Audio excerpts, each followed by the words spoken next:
भैयाजी का चुनावी कन्फेशन। मेरे मोबाइल फोन पर उनके मैसेज बार बार आ रहे थे कि मेरा वोट मेरी आवाज है, मैं अपनी आवाज को किसी के पास बिकने न दूं।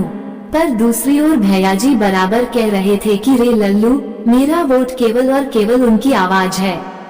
वे मेरी आवाज खरीदने के बाद ही संसद में अपनी आवाज उठाने लायक हो पाएंगे। मैंने उनके मैसेज को इग्नोर कर इस बार भी मान लिया कि मेरा वोट उनकी ही आवाज है। वैसे दोस्तों, मेरे पास बेचने को अब मेरी आवाज बोले तो मेरा वोट ही बचा है, बाकी तो मेरा सब कुछ बिक चुका है, देश की संपत्तियों की तरह। चुनाव के दिनों में उसे बेचकर कुछ दिन में भी हल्की फुल्की मस्ती कर लेता हूँ। अब के फिर चुनाव के ड्राई डे को भी मुझे तर रखने वाले भैयाजी को वोट डालने के बाद मैं उनके घर गया उनका धन्यवाद करने। धन्य हो ऐसे भैयाजी जो ड्राई डे को भी अपने वोटरों को ड्राई नहीं रहने देते, उनको तर रखने का इंतजाम वे पहले ही कर देते हैं। ऐसे भैयाजी जनता को बहुत सत्कर्मों के बाद मिलते हैं। हमने पिछले जन्म में पता नहीं ऐसे क्या सत्कर्म किए थे जो इस जन्म में हमें ऐसे ही खानदानी भैयाजी मिले। भैयाजी के ड्राई डे का कर्ज उतारने मैं उनके घर गया तो वे अंधेरे कमरे में बैठे थे, राजमुद्रा या राजमुद्रा में वे ही जाने। पहले तो मैंने सोचा कि चुनाव की थकान निकाल रहे होंगे। चुनाव के दिनों में तो जो नेता लोहे का भी हो तो वह भी थकान से चूर चूर हो जाए।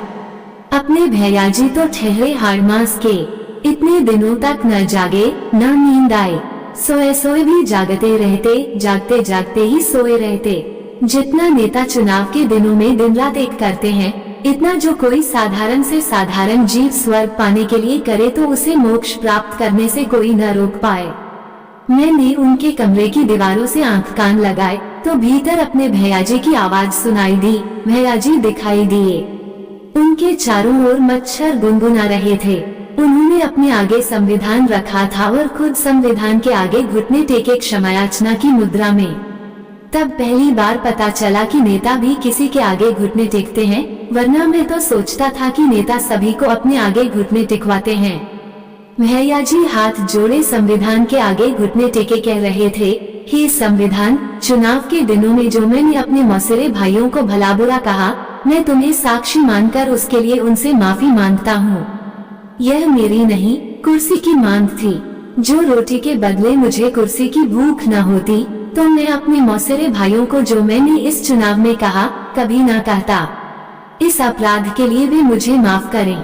चुनाव के दिनों में जो मैंने दिवंगत नेताओं को भला बुरा कहा, मैं तुम्हें साक्षी मानकर उसके लिए उनसे माफी मांगता हूँ। यह मेरी नहीं, कुर्सी की मांग थी। जो रोटी के बदले मुझे कुर्सी की भूख न होती तो मैं अपने दिवंगत नेताओं को जो मैंने इस चुनाव में कहा कभी न कहता। इस अपराध के लिए वे मुझे माफ करें। हे संविधान, चुनाव के दिनों में जो मैंने जनता को लुभाने, रिझाने व पटाने के लिए उनको झूठे आश्वासन दिए, तुम्हें साक्षी मानकर उसके लिए मैं दिल की गहराइयों से जनता से माफी मांगता हूँ। ये मेरी नहीं, कुर्सी की मांग थी। जो रोटी के बदले मुझे कुर्सी की भूख न होती तो मैं भोली भाली जनता को जो मैंने इस चुनाव में झाठी गारंटियां दी कभी न देता। इस अपराध के लिए झूठे आश्वासन हेतु मुझे माफ करें। हे संविधान, झूठ बोलना हर पार्टी के, हर किस्म के नेता के अधिकार क्षेत्र में आता है। जनता से झूठ बोलना उसका मौलिक अधिकार है। जनता को छलना दलना उसका पहला फर्ज है। पर चुनाव के दिनों में स्वयं में हर नेता को झूठ बोलने का विशेषाधिकार प्राप्त हो जाता है। इस महापर्व में नेता के हजार झूठ भी माफी लायक होते हैं। दरअसल इन दिनों उसे खुद पता नहीं होता कि वो जो बोल रहा है क्या बोल रहा है। चुनाव के दिनों में जो मन में आए बोलना उसका धर्म होता है, क्योंकि इन दिनों वह केवल और केवल अपने प्रचारी धर्म का पालन कर रहा होता है। यह मेरी नहीं, कुर्सी की मांग थी। इस अपराध के मेरा झूठ मुझे माफ करे। हे संविधान, तुम मुझे समाज में जातिगत, धार्मिक, सांस्कृतिक प्रदूषण को फैलाने के दोष से दोषमुक्त करना। मैं मानता हूँ कि प्रदूषणों में सबसे खतरनाक प्रदूषण जातिगत प्रदूषण होता है, पर क्या करूँ, इन प्रदूषणों को समाज में फैलाने पर ही कोई अच्छा नेता बन पाता है। समाज में जातिगत, धार्मिक और सांस्कृतिक प्रदूषण फैलाए बिना स्वस्थ राजनीति हो ही नहीं सकती।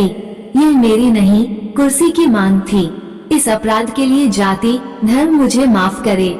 हे संविधान, आपको ये कहानी कैसी लगी हमें कमेंट कर जरूर बताएं। इसी तरह की अच्छी कहानियाँ आप यहाँ पर पढ़ सकते हैं। यहाँ उपस्थित शिक्षाप्रद कहानियाँ आपका मनोरंजन करने के साथ दिशा भी देंगी। तो बने रहिए हमारे साथ और हमारे प्रयास को सफल बनाएं।